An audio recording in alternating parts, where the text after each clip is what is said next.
Investment in securities market are subject to market risks. Read all the related documents carefully before investing. क्या आप जानते हैं कि आपका डीमैट खाता यानी कि आपका पोर्टफोलियो आपके व्यक्तित्व की छवि होती है। जी हां, केवल आपका पोर्टफोलियो देखकर, आपका डीमैट खाता देखकर यह बताया जा सकता है कि आपको बाजार में कितना अनुभव है, कैसे शेयर खरीदते हैं, कब उन्हें बेचते हैं, कौन से शेयर्स को होल्ड करते हैं।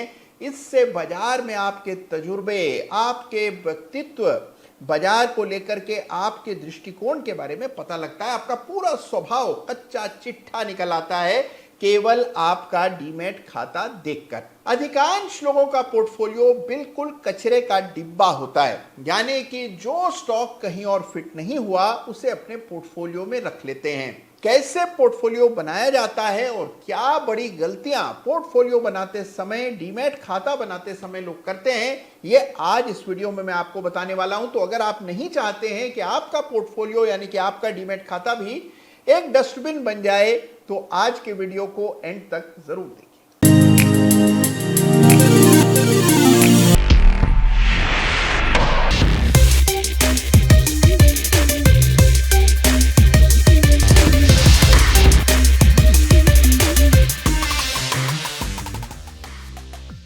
नमस्कार, जय श्री राम।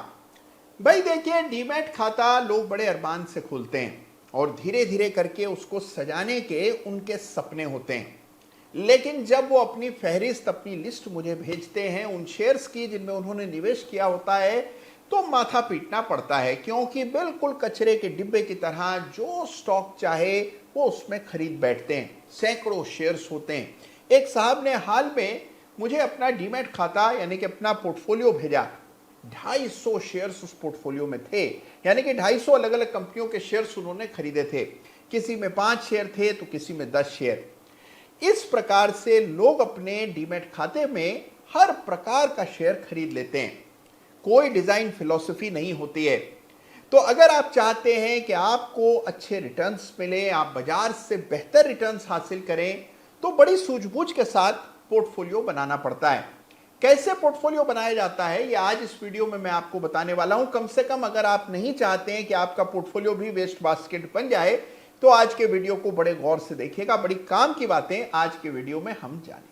तो देखिए, कुछ बिंदु हैं जो बिल्कुल ध्यान से सुनिएगा। कोई कागज कलम पास पड़ी हो तो तुरंत लिख लीजिए, बहुत काम आएगा। ये एडवाइस आपको कोई नहीं देगा, केवल कोई अपना ही देगा, और इसीलिए इसी चैनल पर आपको ये सब पता लगता है। तो बड़े ध्यान से सुनिए। सबसे पहले तो याद रखिए कि अधिकांश लोगों को स्वयं अपना पोर्टफोलियो नहीं बनाना चाहिए। अगर आपको चार्ट्स देखने नहीं आते हैं, बाजार को आप बहुत ज्यादा ट्रैक नहीं करते हैं, आपकी औसत सी समझ है और आपके पास ना तो समय है और ना ही आपका मन करता है बाजार को ट्रैक करने का या बाजार में हिस्सा लेने का, तो कतई अपना पोर्टफोलियो स्वयं न बनाएं।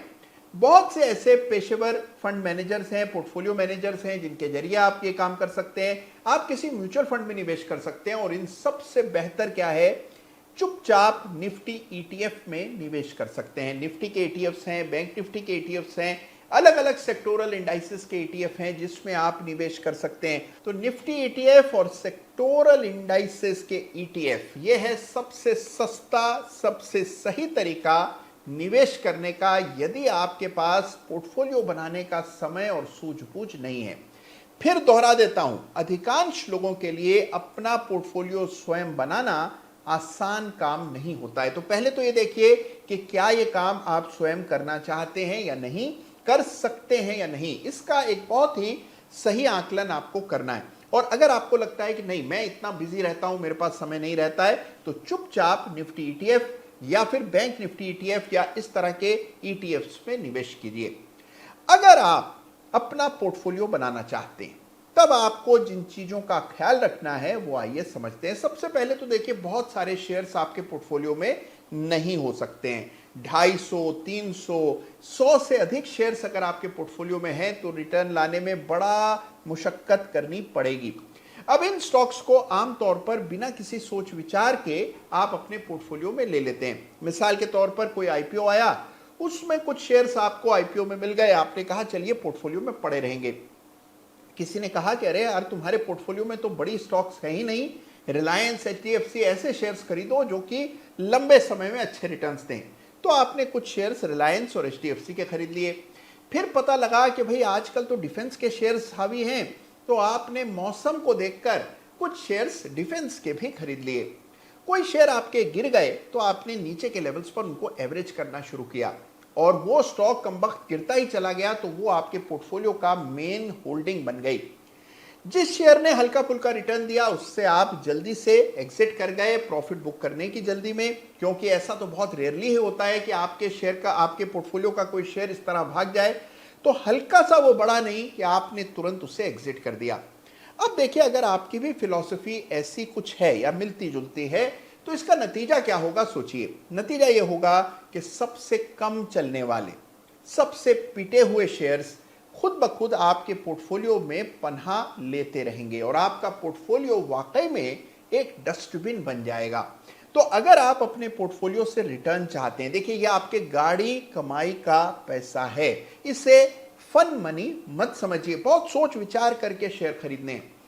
पोर्टफोलियो बनाते समय एक स्ट्रेटजी और एक डिजाइन फिलॉसफी का होना बेहद जरूरी है। क्या होती हैं ये चीजें, आइए समझते हैं। तो देखिए, सबसे पहले ये समझिए कि आपकी डिजाइन फिलॉसफी क्या है। आप बहुत ज्यादा अग्रेसिव हैं एज अ पर्सन, यानी अपने पोर्टफोलियो से बड़े रिटर्न्स चाहते हैं और आप रिस्क ले सकते हैं, तो उस प्रकार का पोर्टफोलियो बनाइए। अगर आप सोचते हैं कि नहीं, अब जीवन के इस पड़ाव में मुझे खतरे नहीं चाहिए, मुझे एक सेफ पोर्टफोलियो बनाना है, तो फिर उस प्रकार का पोर्टफोलियो डिजाइन आपको लाना है। तो सबसे पहले एक डिजाइन फिलॉसफी क्या है आपकी, यह समझना जरूरी है। अधिकांश लोग इस प्रकार से नहीं सोचते। जिस शेयर में बस फायदा हो जाए उसको डीमैट खाते में ले लेते हैं। इस प्रकार की एड हॉक इन्वेस्टिंग, यानी कि बिना किसी सोच विचार के की गई इन्वेस्टिंग बहुत रेयरली ही कभी प्रॉफिट देती है। तो सबसे इंपॉर्टेंट चीज जो आपको याद रखनी है कि आपका उद्देश्य क्या है, आप क्यों स्वयं एक पोर्टफोलियो बनाना चाहते हैं, इसके बारे में आपको अपने से कुछ कड़े सवाल करने चाहिए। अगर आप एक high risk high return portfolio चाहते हैं तो आपके पोर्टफोलियो में उसी तरह के शेयर्स होने चाहिए, और अगर आप एक लो रिस्क लो रिटर्न पोर्टफोलियो चाहते हैं तो उसी प्रकार का आपके पोर्टफोलियो में स्टॉक्स का सिलेक्शन होना चाहिए। ये बहुत इंपॉर्टेंट चीजें हैं जिनकी अनदेखी लोग कर देते हैं और उसका भारी खामियाजा भुगतना पड़ता है। एक चीज और जो कि आपको हमेशा याद रखनी चाहिए कि पोर्टफोलियो बनाते समय फोमो के पीड़ित ना हो जाएं। फोमो यानी कि फीलिंग ऑफ मिसिंग आउट। कई बार कोई एक सेक्टर चल रहा है, मान लीजिए डिफेंस में बड़ी तेजी आ गई, या फिर आपने देखा कि रेल के शेयर्स भाग रहे हैं, या सरकारी कंपनियों में बड़ी तेजी है, लेकिन आपके पोर्टफोलियो में कोई भी सरकारी कंपनी नहीं है। अब आप बिल्कुल अवसादग्रसित हो जाते हैं। आपको लगता है यार ये क्या हुआ, हमारे पास तो कोई भी सरकारी कंपनी नहीं है। 2-4 सरकारी कंपनियों के शेयर्स आनन फानन में आप खरीद बैठते हैं, बिना ये सोचे समझे कि क्या इन स्तरों पर चार्ट इसकी अनुमति आपको देता है, क्या ये शेयर कम समय में बहुत ज्यादा तो नहीं भाग गए हैं। तो बिना विचार किए कोई ना कोई शेयर इसलिए खरीद लेते हैं क्योंकि हमें उस फोमो से परेशानी हो रही होती है। तो याद रखिए कि इन्वेस्टिंग कर रहे हैं तो उसके मापदंड हैं, उसके रूल्स हैं, एंट्री के, एग्जिट के नियम हैं, नियमों का पालन कीजिए। तब आप देखेंगे ऑटोमेटिकली आपका पोर्टफोलियो एक फिलॉसफी के अंतर्गत चलेगा और रिटर्न भी दिखाएगा। फिर एक बात याद रखिए, अगर आप स्वयं से पोर्टफोलियो बना रहे हैं तो याद रखिए कि आपसे बेहतर पोर्टफोलियो म्यूचुअल फंड के फंड मैनेजर्स बना सकते हैं। अगर आप स्वयं ये काम कर रहे हैं तो याद रखिए वो काम आपको करना है जो म्यूचुअल फंड के फंड मैनेजर्स नहीं कर सकते। मिसाल के तौर पर मान लीजिए माइक्रो कैप इन्वेस्टिंग है, बहुत छोटे स्टॉक्स में निवेश करना है जहां लिक्विडिटी पर्याप्त नहीं होती है। फंड के लिए वो शेयर खरीद पाना मुमकिन ही नहीं है, क्योंकि फंड बड़ी क्वांटिटी में शेयर खरीदता है, उसका एक नहीं कई सारे फोलियोज होते हैं। तो उस फंड के लिए छोटे SME, micro cap, nano cap stocks में इन्वेस्ट कर पाना मुमकिन ही नहीं होता। अगर आप उस प्रकार की इन्वेस्टिंग करना चाहते हैं तो डेफिनेटली आपको अपना पोर्टफोलियो स्वयं बनाना चाहिए।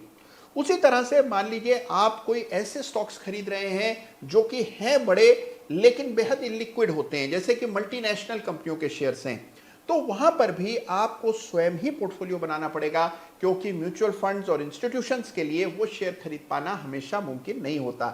तो यदि आप अपना पोर्टफोलियो बना रहे हैं तो अब आपको वो करना है जो म्यूचुअल फंड के फंड मैनेजर शायद आपके लिए न कर पाए, तभी ये मेहनत करके आपको सही रिटर्न मिलेगा।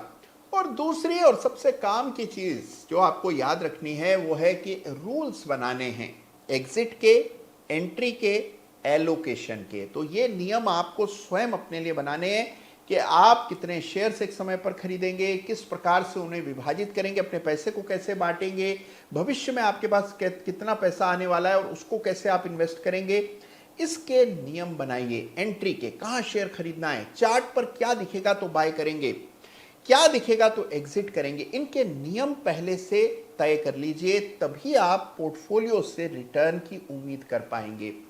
थोड़ी सी मेहनत करेंगे तो जबरदस्त शानदार पोर्टफोलियो बना सकते हैं। और अगर आपका पोर्टफोलियो बाजार से बेहतर रिटर्न देने लगता है तो जो खुशी मिलती है, जो आत्मविश्वास मिलता है, जो गौरव होता है, उसको बयान नहीं किया जा सकता। थोड़ी सी मेहनत, हल्का सा कॉमन सेंस और थोड़ी चार्टिंग अगर आपको आती हो तो आप अपने से एक जबरदस्त बुलेट प्रूफ पोर्टफोलियो तैयार कर सकते हैं। तो अगर आपने डीमैट खाता खोला है, बाजार में पूंजी डाली है, तो इसे जाया होने मत दें। सोच विचार करके एक अच्छा पोर्टफोलियो बनाइए। उसको कचरे का डिब्बा मत समझिए, उसको संदूक समझिए और उसमें उस खजाने को जमा कीजिए जो कि न केवल आपके बल्कि आपके आने वाली पीढ़ियों के भी काम आए। तो पोर्टफोलियो बनाइए, जमकर बनाइए, सूझबूझ के साथ।